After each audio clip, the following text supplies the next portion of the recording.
পবিত্র ঈদুল আজহার ছুটিকে কেন্দ্র করে আজ সদরঘাট লঞ্চ টার্মিনালের যে দৃশ্য আমরা দেখতে পাচ্ছি যে যারা ঘরমুখো মানুষ রয়েছে নারীর টানে বাড়ি ফিরছেন তাদের আমরা একটু দেখানোর চেষ্টা করছি যে এখানে আমরা দেখতে পাচ্ছি যে এমভি টিপু 13 যে লঞ্চটি রয়েছে সেটি কিন্তু দৌলত খান এবং হাকিমউদ্দিন শুরু করে কিন্তু ঢাকা থেকে ভোলা যে চর ফ্যাশন রয়েছে সেই ভোলা চর ফ্যাশনের উদ্দেশ্যে কিন্তু এটি ছেড়ে যাবে।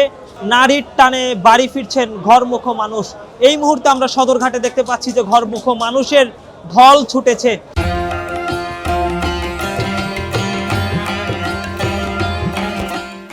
যে দৃশ্যটি দেখানোর চেষ্টা করব যে ঘরমুখো মানুষের যে ঈদ যাত্রা, সেই ঈদ যাত্রার কিন্তু আমরা সেই সার্বিক পরিস্থিতি আপনাদের দেখানোর চেষ্টা করছি। চারদিকে কিন্তু আইন শৃঙ্খলা রক্ষাকারী বাহিনীর সতর্ক অবস্থান রয়েছে এবং পুরো এই লঞ্চ টার্মিনাল এলাকা ঘিরে কিন্তু নিরাপত্তা ব্যবস্থা জোরদার করা হয়েছে যেন কোনো ধরনের অনাকাঙ্ক্ষিত ঘটনা যেন না ঘটে এবং যাত্রীদের নিরাপত্তার স্বার্থে কিন্তু সব ধরনের নিরাপত্তা ব্যবস্থা গ্রহণ করেছে ঢাকা মেট্রোপলিটন পুলিশ। এছাড়াও কিন্তু বিভিন্ন সংস্থা কিন্তু যাত্রীদের ঈদ যাত্রা নির্বিঘ্ন করতে কিন্তু কাজ করে যাচ্ছেন। ঘরমুখো মানুষের উপচে পড়া ভিড় আমরা দেখতে পাচ্ছি।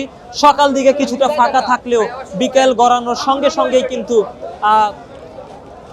ঘরমুখো যারা মানুষ রয়েছেন ঈদ যাত্রার জন্য যারা বাড়ি যাচ্ছেন তাদের সেই ঢল আমরা দেখতে পাচ্ছি। আমরা ঈদ যাত্রার প্রথম দিন শুরু হয়েছে সেই লক্ষ্যেই কিন্তু আমরা দেখতে পাচ্ছি যে বাস টার্মিনালগুলোর সঙ্গে সঙ্গে কিন্তু লঞ্চ টার্মিনালগুলোতেও কিন্তু যাত্রীদের ঘরমুখো মানুষের উপচে পড়া ভিড় রয়েছে।